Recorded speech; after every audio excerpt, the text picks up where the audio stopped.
If you've been following me for a while, you'll know that studying the Jungian archetypes has been such an integral and favorite part of my journey in both my personal life and professional career. When we connect with our inner feminine archetypes, we can discover the truth about who we are, what drives us, and what has kept us stuck in repeating patterns. Whether you identify more with the lover on one day or the wild woman the next, what is certain is that every archetype lives within us and is activated at different stages or periods of our lives. But wouldn't you just love to know exactly which primary archetypes you're embodying the most right now? This is why I've put together a free assessment for you to take where you will discover which of the 7 divine feminine archetypes you are currently working with and embodying the most in your life. You'll learn exactly how to work with that archetype, how to evoke that archetype to achieve your highest potential, and which archetypes you have left in the shadows and where your healing work really lies. The assessment takes less than 7 minutes to complete with a full report waiting for you right at the end. So to access that and get your full report now, follow the link in the show notes or head to melwells.com/archetypesreport to receive yours and let me know which archetype you're embodying the most right now.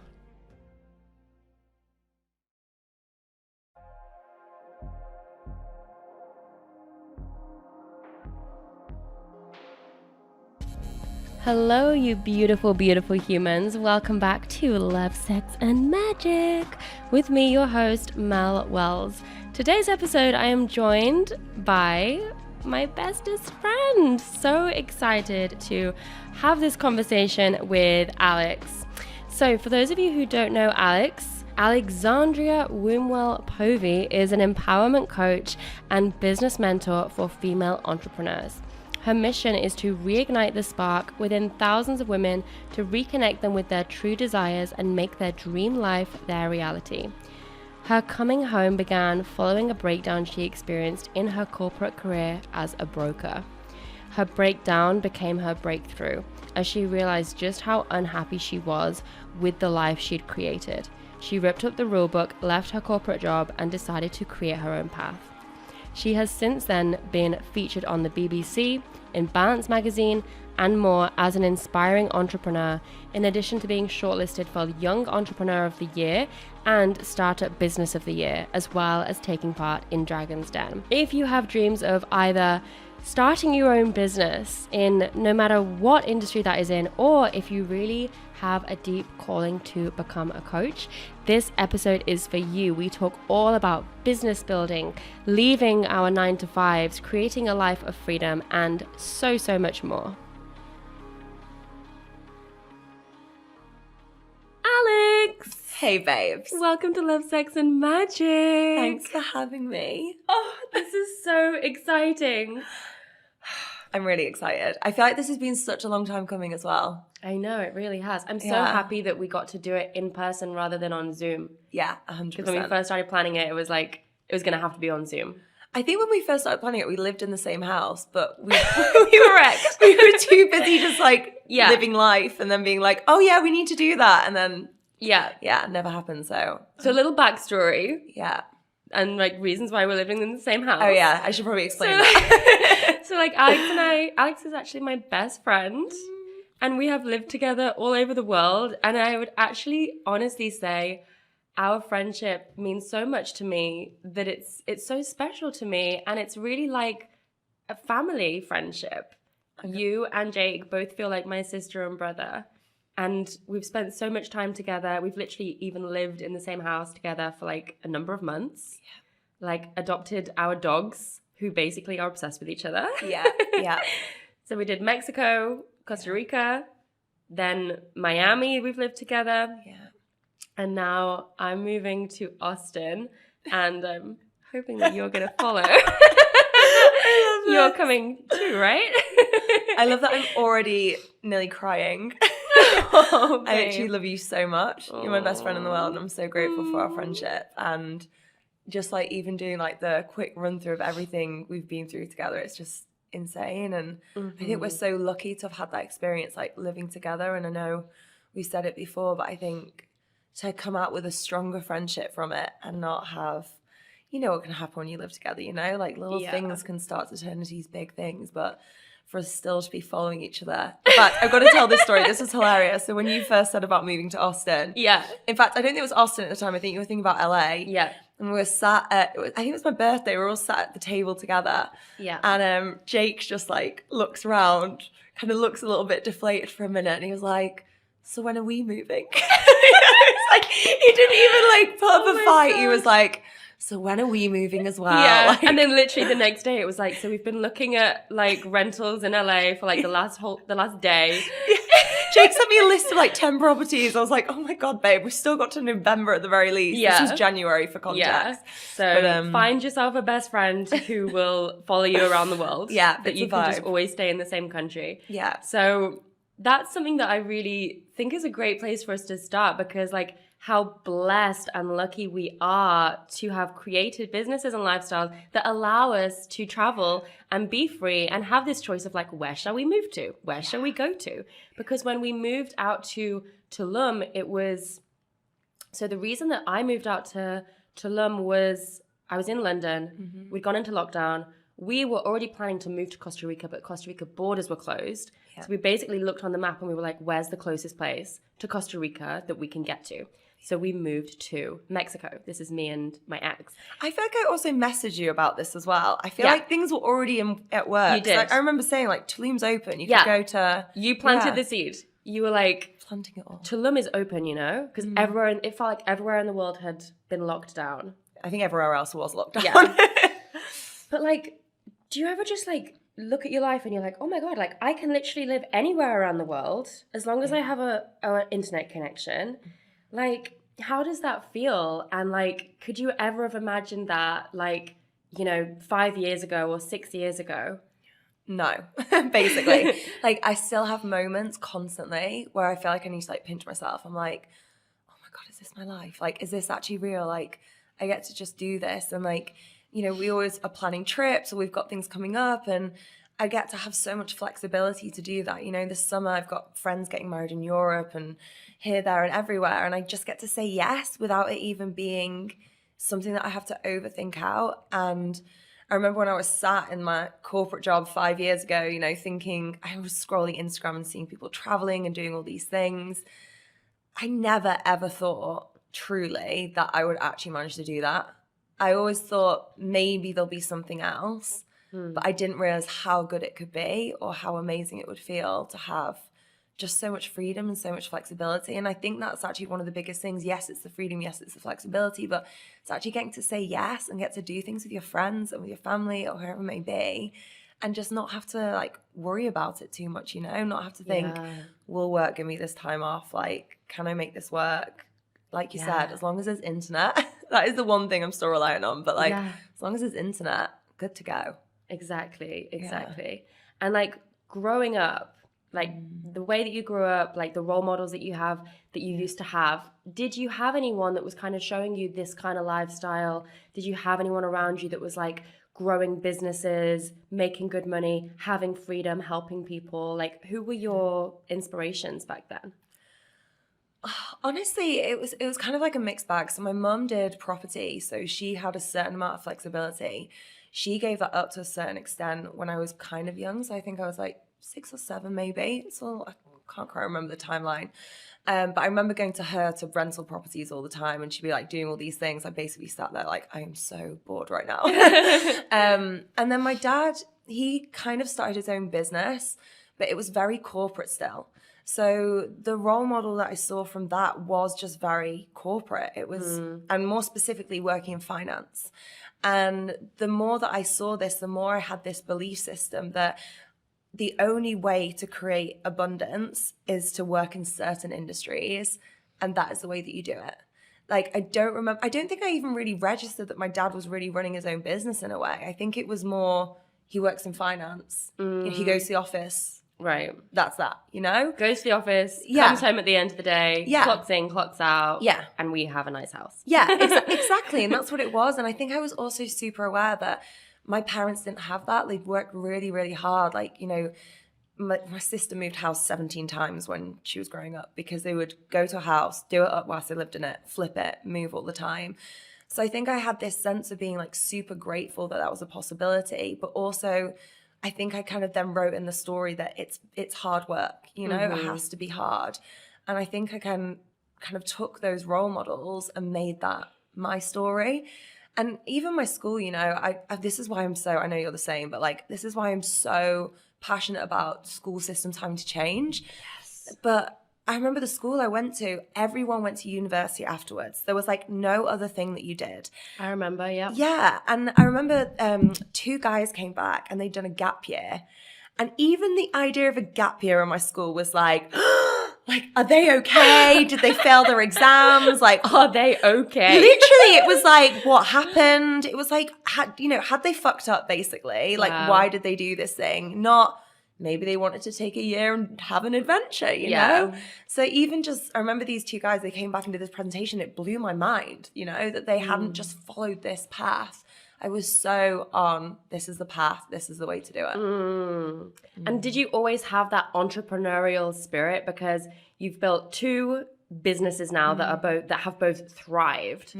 Did you always feel like the entrepreneurial path is my way? I think the creative path was my way. So like I was always super creative. I remember my mum saying like there'd be things on Blue Peter, and she was like never the one to be like, I'll get all the perfect things to do it. So I'd go around the house like finding things to like make it in some kind of way. So I think I was always like creative in that way and resourceful.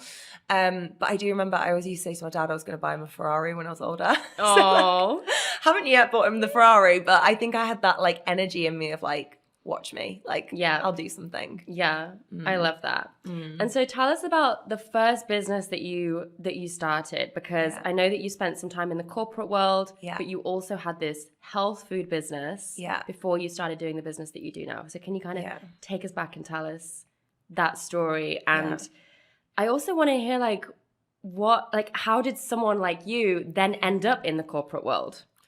Yeah, I think there wasn't it's really strange. Like I was on this path of like super high achieving, like get good grades, go to university, do all the things. I was doing all the things, but there was always this like other like kind of rebellious side to me. So I remember there was one point where I was 21, I ran off to a yoga ashram in northern Thailand and I was like... Wait. Just rewind. What did you just say? Literally. So I'm like on the straight and narrow, get my good grades, go to good university. I've done my degree. I'm like, right, I'm going to go do a business master's because I'm not sure what I'm going to go do with myself. And I was like, business master's seems practical. But in between I had a gap and I was trying to work in an office. Honestly, I can't even put into words. Remember there was bars on the windows of this office. Wow. To stop people breaking in. And I remember to stop people escaping? Yes, this is it. This is the exact thought. So I'm stood there at the photocopying machine. Like, this is so stereotypical. I'm sat there photocopying, just being like, my life can't get any more boring right now. Looking at the bars on the window thinking, is this actually to stop me getting out? Because I would do anything to get out of here right now. So my escape plan was, went on Google, found some ashram in northern Thailand that did yoga teacher training. And I was like, I'm going to run off to northern Thailand for a month and become a yoga teacher trainer. Of course. Well, yoga teacher and do my yoga teacher training. So ran off to the ashram. But I'd like have these like moments, but then I wouldn't trust it. I'd be like, no, that's not a career. No, you can't do that. So then I came back, started my corporate job. Long story short, I had a massive breakdown after 2 years. Like, just seemed to come out of nowhere. Was on the train, started to cry. I was like, Sunday scaries. By Monday, I'm going to be all good. Monday, I'm a complete wreck. So I'm like, throw a sickie by tomorrow, which I'd never done either. Like, I was good girl through and through. By Tuesday, I'm like, okay, it'll be fine. Tuesday, I wake up, I'm a wreck. I'm like, I gotta do something. So I went to the doctor, didn't know where else to go. What do you do when you start manically crying out of nowhere and you feel like you can't drag yourself to work, you know? You're like, I didn't even know where to go. Yeah. Went to the doctor and he was like, you're overstressed. I'm going to sign you off work. You can't go into work for the next couple of weeks. And I was like, no, you can't do that. I was like, no. Like, give me a tablet, do what you need to do. But like, I need to show up at the office this week. And he was like, no, I'm signing you off work. You are not going in and you can't contact them and you're not allowed to work. And it was that was almost like the more crushing moment. because I couldn't hide it anymore. I couldn't just sweep everything under the rug. I had to actually face everything. And it was in that time that I basically realized I needed to burn everything I'd built to the ground. Like everything that I'd built on this house of cards, I just had to let it all go. And I had to just rebuild my entire life. And that's where the health food business came from. I think it was less of like a calling, so to speak. It was more, I was on the floor and I was like, I don't know where to go from here. I need something to grip onto right now. And I was sat listening to Pippa Murray, who ran Pippa Nut, which is like an amazing nut butter company. And I was like, no one makes chia jam. Maybe I'll make chia jam. And I just clung to this idea. And I was like, this is my way out. This is what I'm going to do. Yeah. And then, it kind of went And you from did there. it. Yeah. You did it. And it got into Whole Foods and a bunch of other amazing supermarkets in the UK. Yeah, that was a wild journey. Like, I'd never made jam before in my life. I went home and I was like, right, I'm going to make all these different versions, made all these different versions, started making it in my kitchen. And I think it was just sheer will and determination, honestly. Like, I was making it in my kitchen. Deliciously Ella picked up on it, and then we were stocking her delis. Wow. And then from there we got Whole Foods, and then Selfridges, and then Ocado and Holland & Barrett, and then we had a manufacturer and all these things, and it all just kind of, I think it was the biggest thing that I took from it was like, literally anything is possible. Like, if I can go from making jam in my kitchen, not having a clue what I'm doing, to having this national brand and a manufacturer and all this like amazing things happening, like truly anything is possible. Wow, incredible. And how did you, because now you're in the coaching space, now you are doing business coaching and life coaching. Why did you decide to go from like a product-based business to a service-based business? And like, because the two are completely different. Yeah. So what I love about you is just your faith in yourself. You're just like, I'm gonna make a jam company, right? I'm gonna go to an ashram. And this is why I think we're best friends, because we just have these ideas and then we're like, I'm gonna do that. I'm gonna do that. This is so and like true. you say like, oh, I didn't think that I could, but I'm like, I think you knew you have an innate trust for yourself because you have this idea that a lot of other people would be like, what is she thinking? Like, that's so random, that's so wild, that's so crazy. And a lot of people would have that idea and be like, oh, one day, stick it on the vision board. Yeah. And you're like, oh, I'm going to do that now. This is so true. I can see this energy in both of us so clearly. Like, we'll talk about something one day and the next day in the WhatsApp group, you're like, so I've done this, and this. And actually, I found that we start doing it straight away. Yeah. I can't remember what the question was now. Me neither. We were talking about you moved from the product-based business into coaching. The service-based industry. Yeah. Why? Okay, so in the background to this, like, I struggled on and off with like depression, anxiety really badly since I was 17 was the first time I remember it actually being like diagnosed or having it like actually acknowledged. So I was like fully medicated for it as well from the age of 17. And there was a point in my life, I mean, this is another kind of extreme story, but basically I'm living in Australia, I'm doing my business masters. I'm on this super high dose of antidepressant, anti-anxiety medication. It's knocked out my anxiety, but it's also knocked me out. Like, I feel so disconnected. For example, I can't orgasm. I mean, what? Loads of people don't talk about this. Does that. Yeah. I didn't know that. Honestly, that first orgasm post medication was insane. Oh my God. Yeah, I had no idea. Yeah, so it like literally like I was so numbed out that I just couldn't, it would stop the anxiety, but I was also in this really weird space. Yeah. So I reached a real low at that point as well. There was actually a point there where I took an overdose, like things got really, really bad. And I remember after I took the overdose, I went to my doctor and was like, this medication isn't working. I can't take this. Like, it's clearly not working. Look what's just happened. It's not working. And I remember them being like, no, you can't come off it. You need to stay on it. This is exactly why you need to stay on it. Wow.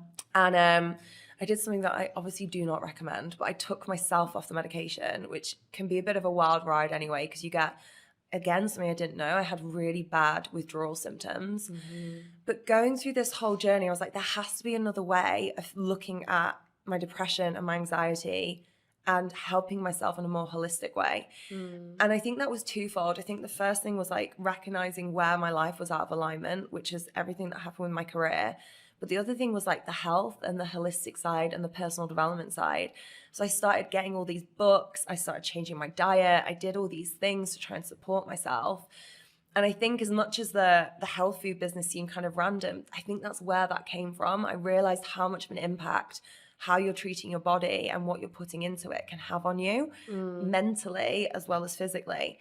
So I had that element, and I had this personal development element as well, where I was like, I can see actually how meditating is helping me, how leaning more into my yoga practice and reading all these motivational books that I'd never come across before. And I came across IIN, which I know you studied at as well. Yeah. And it just seemed like a dream come true. It was like health coaching and life coaching basically combined. And I thought, well, I've already got this health food company. I'm going to do this training to support me in helping people. Because like the health food company was never just about the jam, you know? It was about like, how can I help people live this more amazing, vital life where they feel alive? So I was like, this is going to be an amazing tool where I can help people more with that. But the more I dived into that, the more I was like, oh, hang on a minute. I'm not even meant to be doing this product-based business. Like, I'm definitely meant to be doing this. Like, this is the thing. And yeah, I think it was that moment of realignment again. I think everything is so easy, isn't it? Like, we'd love to have these A-B points that are just really clear. Like, I went from here to here, but my story's not like that. No, you know, it nobody's is. No, it jumps here, there, and everywhere, and it's like a constant recalibration and a constant realignment. And one of those moments of realignment was like, okay, I'm meant to work for myself, but not doing this, you know? And the business as well, product-based businesses are so operational at a certain point, was not a turn on. It's a whole different vibe. Different vibe, you know? Yeah. And IIN was also the place where I started out, and we actually have a link in the show notes if you are interested in IIN, because I'm actually a partner with IIN, so you can get a huge discount on your tuition if you decide you want to follow a similar path and sign up. So I'll include that in the show notes. Guys, we didn't even plan this. We didn't even plan this. We definitely this didn't plan natural. This. You're welcome, IIN. So, and now, let's just like skip forward to now. Because now you're not just coaching people on lifestyle and health and alignment, you're also helping women start their dream businesses. Yeah. And I know that just like lights you up from the inside out, because you're getting to see all these women rise up, take control of their lives, have that kind of freedom. Like, how does that make you feel? Emotional again. I keep crying this week. I think it just makes me think of like those clients, like those stories where I've had quite a few clients, for example, where they've been at threat of redundancy or they've been made redundant and they've had this real dark before the dawn moment. And now I just look at the lives that they're living. So many of my clients, in fact, loads of them live in Tulum now. Like, brilliant. Like, loads of my one-to-one clients are living in Tulum right now, which is amazing. But, you know, they're living all around the world. They're getting to create lives of freedom. They're having all this abundance. But most importantly as well, to me, like, they're having a ripple effect through what they're doing. So it's not just their life that's changed. It's their life, their family's lives, their clients' lives. Like, it's having this incredible ripple effect that's moving out. So I honestly think there couldn't be anything that would give me more job satisfaction than what I get to do, which is help women create these epic businesses, and as part of that, create epic lives. So beautiful. And you are such an incredible business coach. And Alex, for those who have no idea, Alex is also a coach inside the Queendom, which is my mastermind for upcoming entrepreneurs and leaders. And she is incredible. So yeah, thank you for all of that, by the way. I love being in the Queendom. The Queendom's such a vibe. The ladies are such a vibe. Honestly, It's like a complete joy. Yeah. So for someone listening to this podcast that's like in that 9 to 5, they got there, they found themselves there because they thought it was the only option. They really want to start a business. They really want to be helping people. They want to change their life. They want the freedom, but maybe they feel like, well, I don't have the money to start a business. I don't have the money to like hire a coach, like, or maybe I don't have the time. What is your advice for people that just feel like they're trapped? Honestly, I think the majority of people don't have the time or have the money to start a business. You know, I did not have the time or the money to start a business. So much of my business was funded through Depop and promo work and all these, any kind of job I could get my hands on, you know? Depop is like reselling used clothes, yeah, by the way, everyone. Yeah, reselling used clothes. So basically anything that I could find to sell, nothing was safe, even Jake's stuff sometimes. He was like, get Jake's like, where did my jeans go? Literally, it was, honestly, it was awful. I was like, anything. I was like, are you done with that? Like, let's sell it. Like, let's That is hilarious. Oh yeah, like I was like doing everything and anything. So I totally understand and I totally resonate when people say, I don't have the time, I don't have the money. But I also think, you know, the excuses we argue for are the ones that we get to keep. So the longer that you stay in that story, the longer you're going to stay stuck there. So it really becomes a case of making time, you know, how can you do an hour before work? How can you do an hour after work, or before the kids wake up or after the kids wake up? You know, I work with a lot of mums as well, and oh my God, those women are superheroes, but they make it work. They find the time, you know, it's not someone waves a magic wand and suddenly all this magic time appears. Unfortunately, life is rarely like that. And the same goes with money, you know, I had to have a radical conversation with myself as well about a lot of the ways I was spending money. And it's amazing now I'm saying, oh, I get to say yes to friends so much. That means so much to me because for such a long time I said no. For a really long time, I was the person who would say no to going out for dinner, or I couldn't go on that trip. And I'm not advocating for that necessarily either. I'm just saying that I had to prioritize where my money went. And I think it's so easy just to lean into, I don't have time or I don't have money. But when you actually stop and say, hang on a minute, if I actually shifted a few things around, how could I make this work? If I actually gave this all my fire and all my energy for the next 3, 6, 12 months, how much extra time could I find? And it's amazing that when you actually look at the opportunity rather than all the obstacles, little pockets appear. You know, I'm studying this year, you know, you've done the qualification. It is so time intensive. I do not have time for it. But I find pockets of time, you know, I'm looking forward to this weekend, spending my Saturdays studying, you know, you can make things work. I think so much of it is just about being willing to find, and it not being perfect either, you know, instead of waiting to find this completely free day or this completely free week, being like, cool, I got 20 minutes. I can write an Instagram post then, or I can send some emails out on my lunch break. That was the other thing. I used to do so much on my lunch break, you know, take my full lunch break, go to the Starbucks next door. It sold tea that was like the cheapest thing you could buy. And I would sit on my laptop and I just like go at things. Yeah.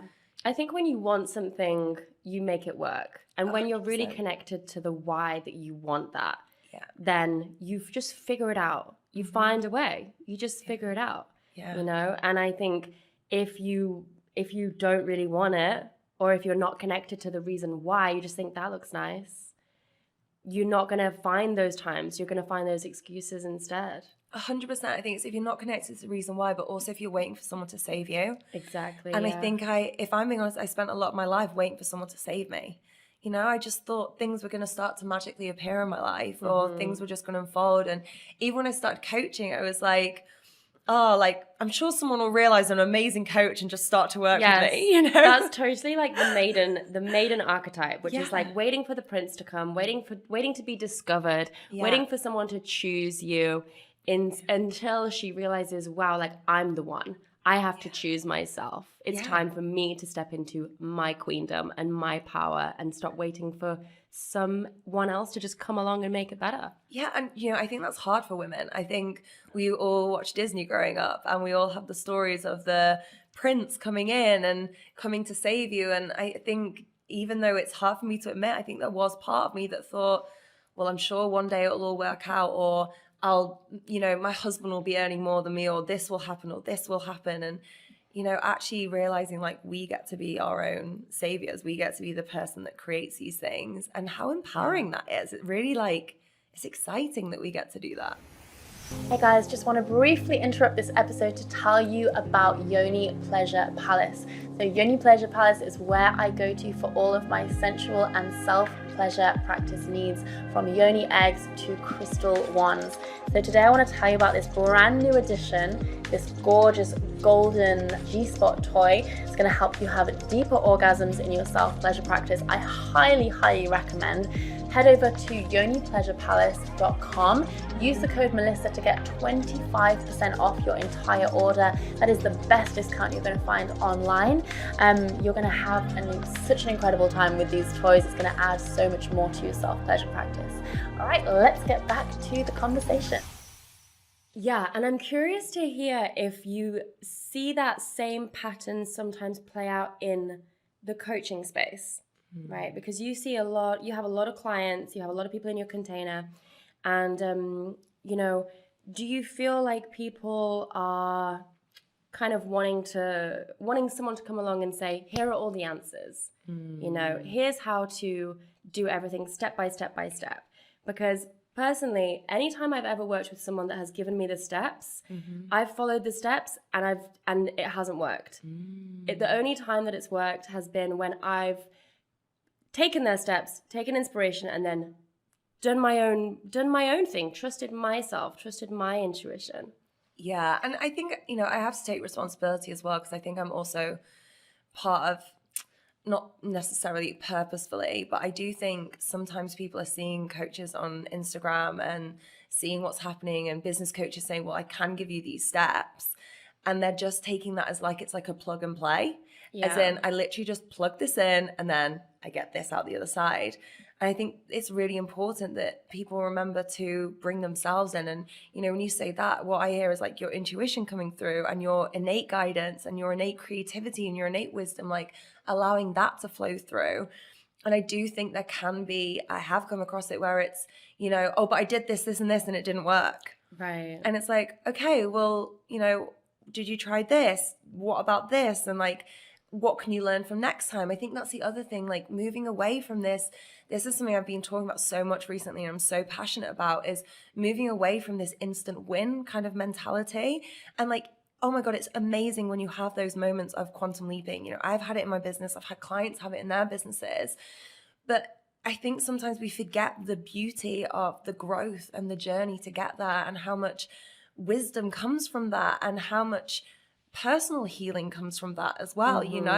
If you've ever had a failed launch, like the personal shit you have to work through that comes up when your launch is bombing is real, Yeah, and that's really valuable. So valuable, and it's not just valuable for your business, it's valuable for you as a person. Those lessons that you learn, you get to ripple out across your life and your family and your friendships and your relationships. Like it's so valuable. And I think it's moving away from this mentality of like, I did something once and it didn't work, therefore I'm going to give up and everything's just going to shit, to, okay, I'm in this for the long haul. This is a journey. This is like a marathon, not a sprint, How can I integrate these lessons? How can I look at these parts of myself that's coming up? And how can I still build something for the long term rather than just, oh, that didn't work once, I give up. Yeah. Yeah, and building a business really is a personal growth journey. You're going to do a lot of shadow work along the way. You're going to learn a lot about yourself, and we have to embrace that. Every time something comes up that's like been a challenge, been a failure, because trust me, there's plenty of them. Yeah. We get to look at that, and we get to work through that, and we get to heal that, and we get to evolve from that. And you're right. I think there is sometimes a mentality of like, how can I get from point A to point B as fast as possible? And the universe is not going to do that for you, right? Because you're meant to learn certain lessons along the way. You're meant to heal and grow in a certain direction. And I think when you come into this industry, you have to really be willing to commit to like, I'm in this for the long game and I'm in this for the marathon, and not come into it with like a sprint approach. Yeah, 100%. And I think even building upon that, it's actually an honor that we get to do this, It's an honor that we get to build businesses and have all this stuff thrown up for us, because we could be going about our lives living the same patterns without ever actually really facing this stuff.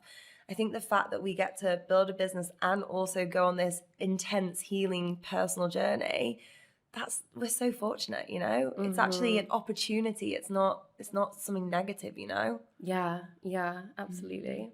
So what advice do you have for someone that's starting out as a new coach in this space? whether they're coaching on love or life or anything. In terms of like growing their business, what advice do you have? First one, and I hate to say it because I hated this advice when I started my business, was like, know who you're serving, like know what your niche is, like know exactly who you're serving and how you're serving them, and not just know what tools you're using. Like one of the biggest mistakes I see newbie coaches doing is like saying, I'm an EFT, or I do hypnosis, or whatever it may be. You know, that is an amazing, and these are all amazing tools, but the person who's coming to work with you isn't coming to you because they're a massive EFT fan necessarily. You know, they're coming to you because they have something that they're in pain about, or they have a desire, and they know that you are going to be the person that helps them either move away from that pain point or towards their desire. So I think getting clear on what that transformation is and actually being able to communicate that outwards rather than just relying on the tools that you've learned. And I think that's the other thing, you know, allowing yourself to bring your unique flair to them as well and your unique message.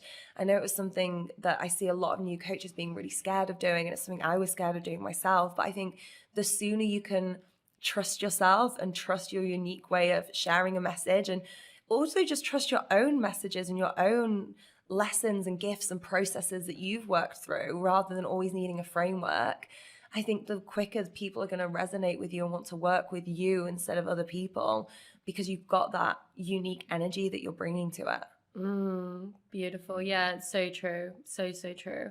And what about the whole like scarcity mindset piece? Because I think a lot of people, when they're starting out, they always feel like, well, I don't have enough followers. There's not enough clients. I don't have enough money. And there's this real fear of like, there's not enough. How do I do all of this? Yeah. How can someone shift into more of an abundance mindset? Oh, so many ways. I think the first thing is just like looking around themselves right in this moment. So if someone's listening and they're in that right now, just taking a moment to look around you and recognize like how incredibly fortunate you already are and how abundant you already are. You know, we have an abundance of oxygen, you know, that we get to breathe. You're probably listening to this on a phone. You know, you have a phone. Maybe you've even got headphones. You know, you have friends or family or people around you.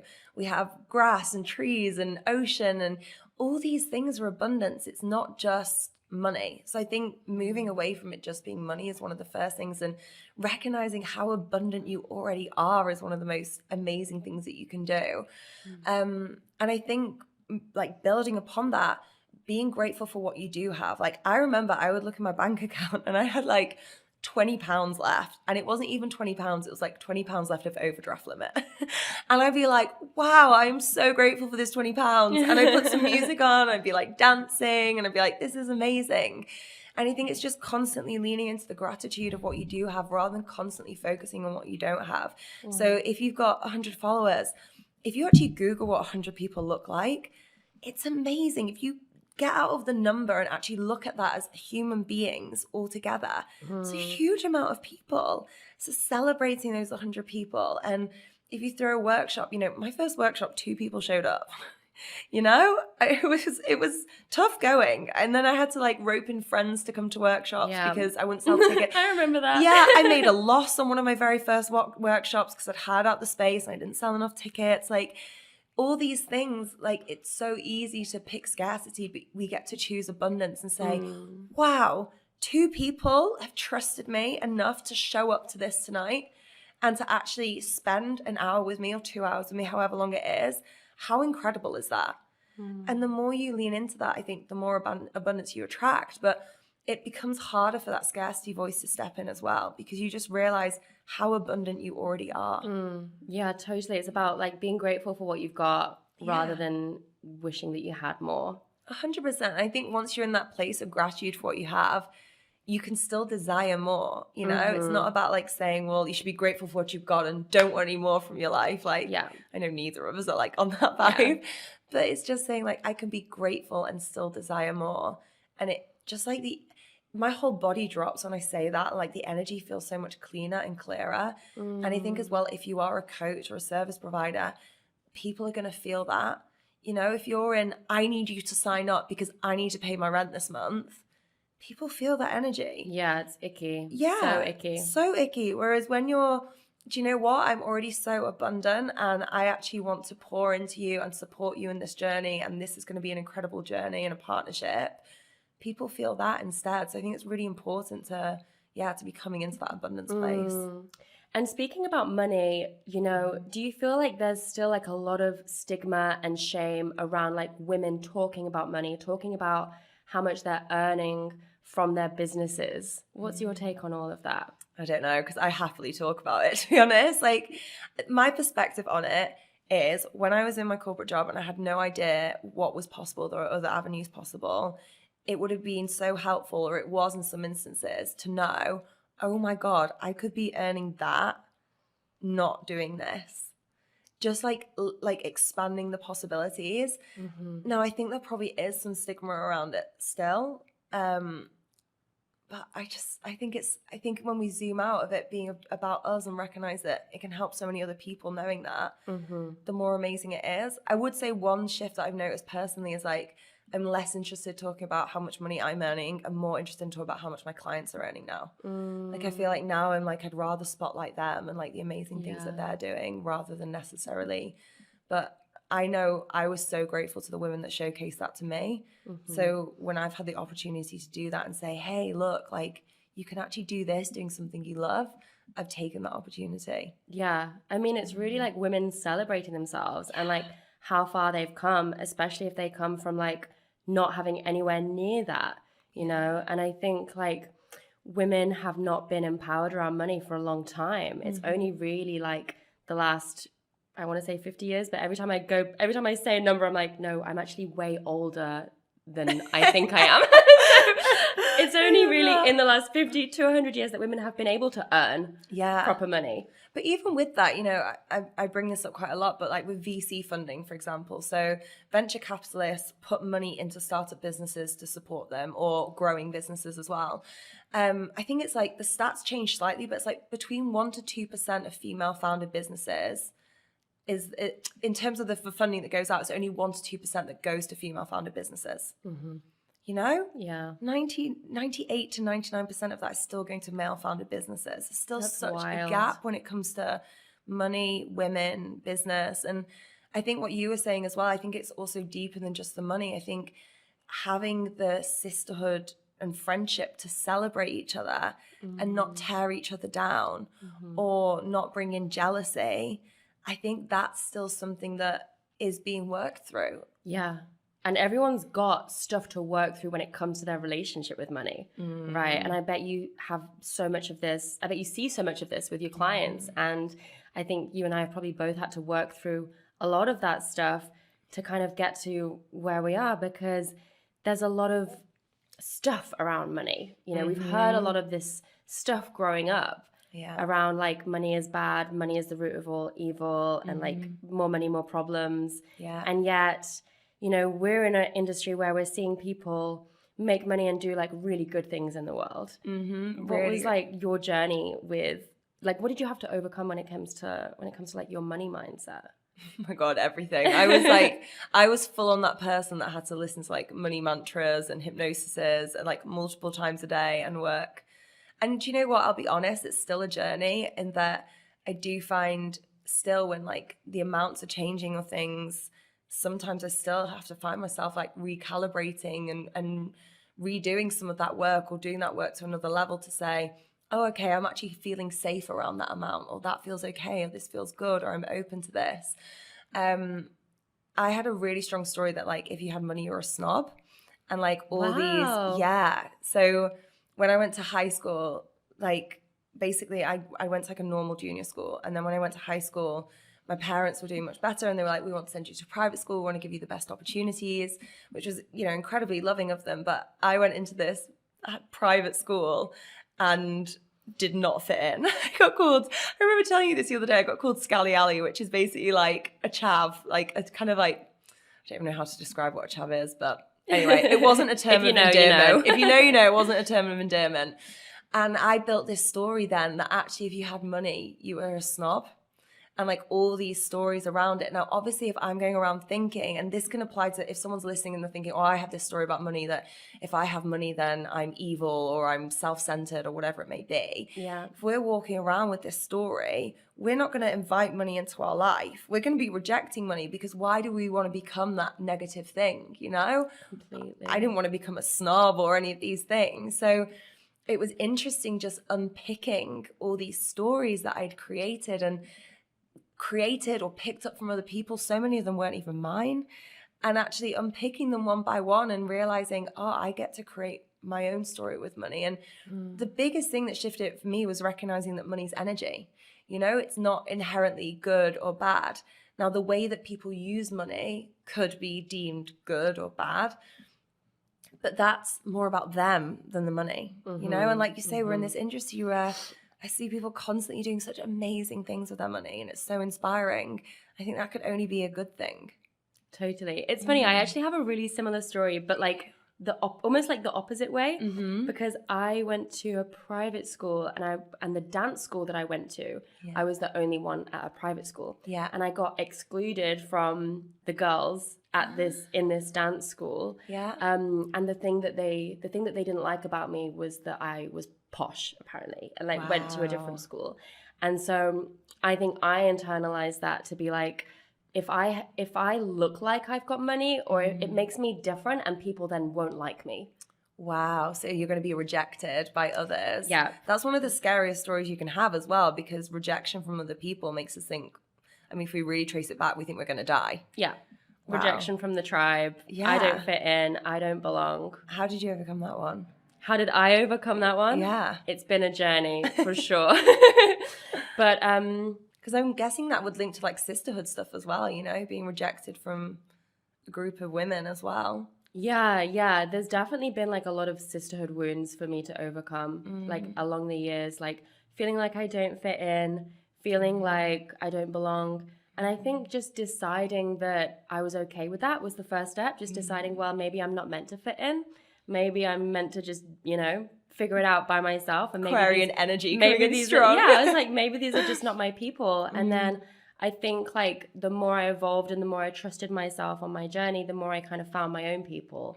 And I've been really passionate about like creating community, creating tribes, creating sisterhood, and really including everyone. You know, I think the first step is not judging yourself, you know, because if you're not judging yourself, you're not going to be judging other people around you as well. So true. So good. Yeah.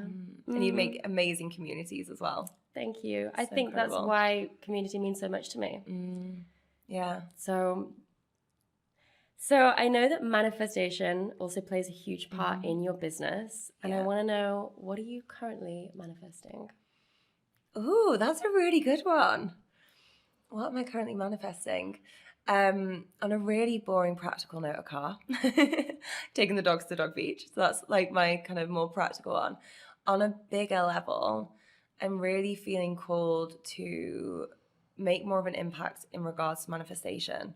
So calling in, doing more of that work. And also I really want to write a book. I wanted to write a book forever.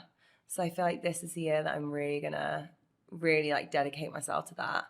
And get out of my own way, basically. Like, it's thrown up all my shit. Oh, yeah. Writing a book definitely does that. Yeah. But that's part of the manifestation journey, you know? Recognizing where your resistance is coming from, recognizing what limiting beliefs and what needs healing as well. I think in a good way, we're talking about that a lot more now in terms of manifestation. It's not just kind of like, be sparkly and high vibe and everything's good and you'll just magically attract everything in. It's like, okay, where's all the shit coming up as well? Like, what do I need to clean out? Where am I rebuilding stories, these narratives to support me around this? So yeah, I would say supporting more people in manifestation, writing a book, and a car. I love that. And do you have like a favorite manifestation ritual that you can share with us? Something that you're loving right now? Something that I love is always like an embodied visualization.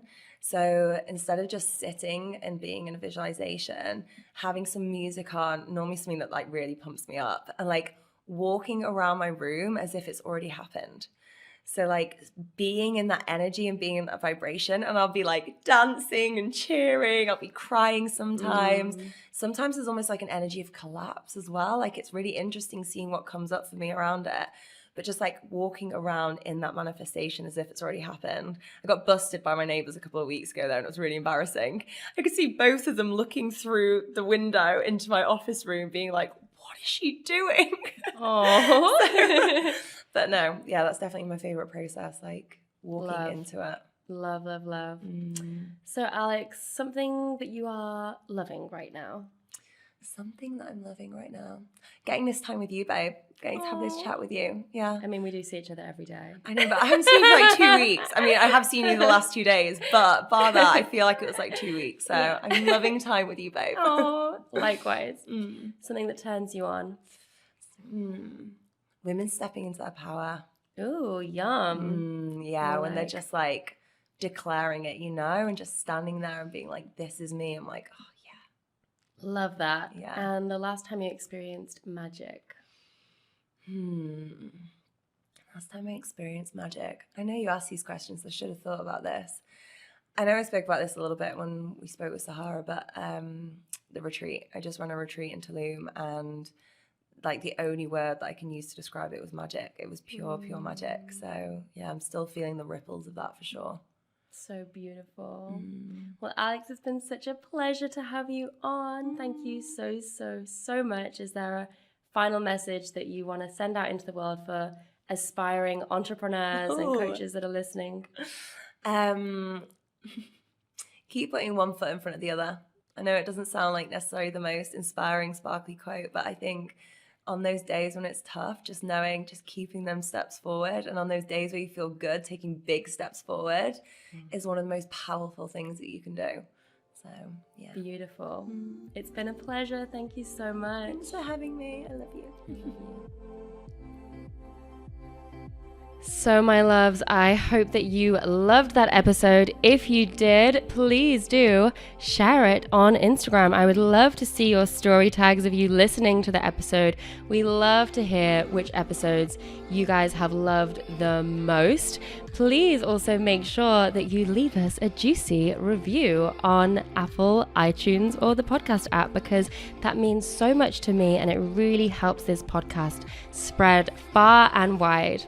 So thank you so much for listening. I love you. I hope your week is filled with love, sex, and magic, and I'll see you next time.